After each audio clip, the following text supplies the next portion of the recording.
I asked ChatGPT to pick a random city in the US, and it picked Asheville, North Carolina. Asheville is a city in western North Carolina's Blue Ridge Mountains, known for a vibrant art scene and historic architecture. The downtown arts district is filled with galleries and museums, and in the nearby River Arts District, former factory buildings house artists' studios, according to Wikipedia. But what about cheap bikes? Can we find some cool cheap bikes on Facebook Marketplace? Let's check it out. One thing I noticed about Asheville is the high number of fixed gear and single speed bikes. And here's an example of one. This is from 2015, and it's part of that kind of boom of fixed gears that came out. It's an interesting bike. I would say that a lot of those bikes tend to be super cheap, but this one was kind of, I would say, mid-range. But as you can see, you know, there's a fair bit of rust on the various fasteners, and I think that a lot of companies were just cutting corners, like maybe they weren't using stainless steel fasteners or chrome plated. You know, and this isn't even bad. I bookmarked a few that are just tragic. The description says, bought this bike new in 2017 before moving to Asheville. Use it maybe 10 times, but it has mainly spent time in a shed since. I'm curious if anybody watching this is from that area, why this is so popular. I know there's a big art scene, and this was always popular with hipsters back in New York, or were there a lot of New Yorkers moving down there during COVID? I don't know. Not going to sugarcoat it whatsoever. Elements of this bike are rusted. The frame itself has a few nicks. The back tire has a skid mark from wear outside of the tires themselves being incredibly flat. Would also need new caps for each tire. Outside of that, the color is remarkable, and the leather seat's a great touch. I'd love to see this bike off to somebody that would return it to its proper glory. It's truly a beautiful machine. I just don't have the proper capabilities. You don't need a cap there to keep the air in. You do need to screw that Presta valve in. Caps don't really keep the air in. This is the skid mark. I guess they were doing skid stops, even though they have a rear brake. I don't think that's a leather saddle. And then they list this. I think Elios is a chromoly, and it's got a sealed cartridge bottom bracket, and an alloy, brakes, crankset, alloy rims. It's got some pretty good parts on it, and I think that that's what really makes the Fuji Feather better than most of those mass market single speeds and fixed gears. I don't know what's going on in this picture. This picture freaks me out because when you look at the handlebars, you can see that the right handlebar seems to be cut, but I would posit that handlebar is not actually cut, but this is photoshopped for some reason, and filled in. And you can kind of see the ghost image there. And I don't know why that would be. Maybe somebody in the comments can theorize why they would Photoshop that out. Or if it's for real, why would they cut it there and leave a little remnant of the grip? And if they were that diligent to Photoshop a bike, why wouldn't they rotate this image by 180 degrees? Is this bike worth it? This was $250, now it's down to $200. I don't know. I personally think that this is probably borderline. It's an okay single speed. I think that you can do better though. Okay, moving right along. This is a steel bicycle, convertible fixed seat or single speed, 54 centimeters. That doesn't look 54 to me. That looks more like maybe like a 49 or a 51. $195. And the description says, Tribe Bicycle Company, 54 centimeter frame, chromoly steel frame and forks, 43 millimeter deep wheels, rim brake, front only, flip-flop hub for fixed or single speed setup. Frame has some cosmetic damages shown, can provide more details. Yeah, and this again is one of those sort of mass market, but this is chromoly, which is better than a lot of the stuff that people were buying on Amazon. Looks like it has a decent quality crank set, and the chain is in decent shape. 700 by 28 tires. BKNY, so I think this is like a Brooklyn company. 54 centimeters. Yeah, it has brakes. when I rode fixed gears, I always wanted to have a brake, especially if I had to go downhill really fast. And what else we got here? This is kind of curious. There are coordinates on here, so I'm gonna check out where these coordinates are. Okay, I'm gonna use Google Lens to read this text.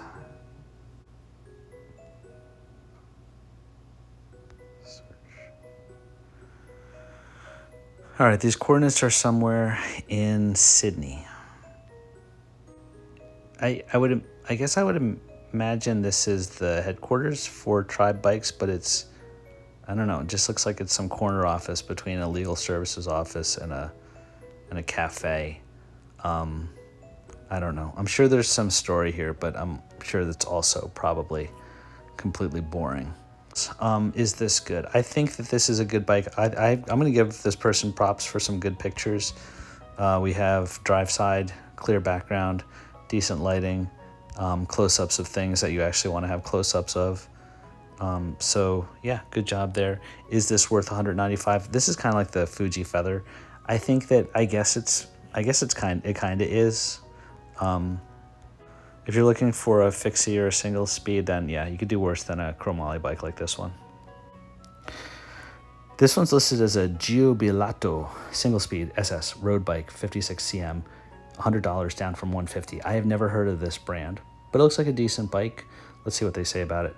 They start with the second bottle cage braze-on and rear rack mounts are added by Black Sheep in Colorado, circa 2005.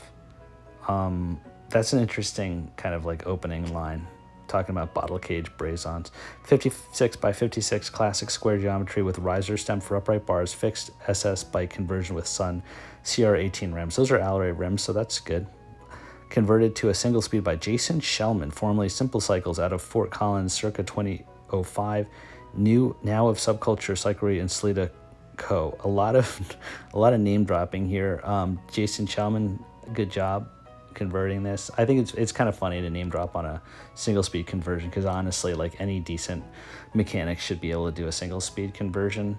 Nothing against Jason Shellman, but it's kind of hard to mess it up if you know what you're doing. Giubilato, yeah, I don't know. I think that they mention, all the parts and wheel sets are circa 2005. Max clearance is 28. Might be getting some 30s in there. Frame was made in the early 90s or late 80s. Frame received an unfortunate facelift and could benefit from a refinish if you're concerned about such things on an SS. I think what they mean is that it was repainted and maybe redecaled. And when I look at the kerning between these letters and the letters themselves, I kind of find it hard to believe that, that was factory. But it looks good, and it's kind of interesting because you actually, like, I don't know, they have like that fake brazing gold at the joints. That's kind of like the clearance for those 28 tires. Nice picture there. I think it's a pretty good bike. They're showing the chain line, basically saying, look, the chain line's straight. So Jeff did a really good job. 28, Sagino GT. I mean, converting a single speed, this was a double speed crank, and they removed the chainring bolts, put the small one on there, and put the chainring bolts back on there, or put shorter ones if they didn't want to use a spacer. But it looks pretty sharp. I like the grips. I don't know. I think that I don't like the whole like yellow seat, yellow housing, yellow bottle cage, just because the lettering of the logo is in yellow. It's kind of like this matchy thing that I think looks kind of corny. And I know a lot of people are like, oh, I want to pick up the yellow. I think it just looks tacky. It looks like you're trying to match, and therefore becomes a little bit distracting. Is this worth it? $100 for this bike? I don't know anything about the frame. I got to assume it's a chromoly. I think it's definitely worth it. This is a really good deal. And again, this is what I'm talking about. Like, you can spend half of what you would spend for one of those cheaper, newer fixed gears, but have a bike that is actually quality-wise quite superior. Here's a really good example of one of those like trash fixed gears. I don't even know what brand this is. But yeah, everything, it just rusts. The chain is the cheapest thing imaginable. The frame rusts. And if you're seeing that rust, I mean, you don't even want to know how much rust there is inside the frame. These brakes are what you would find on on like a department store kid's bike. And gosh, I think that the stem is misaligned with the fork, but that doesn't even matter. Yeah, really bad shape.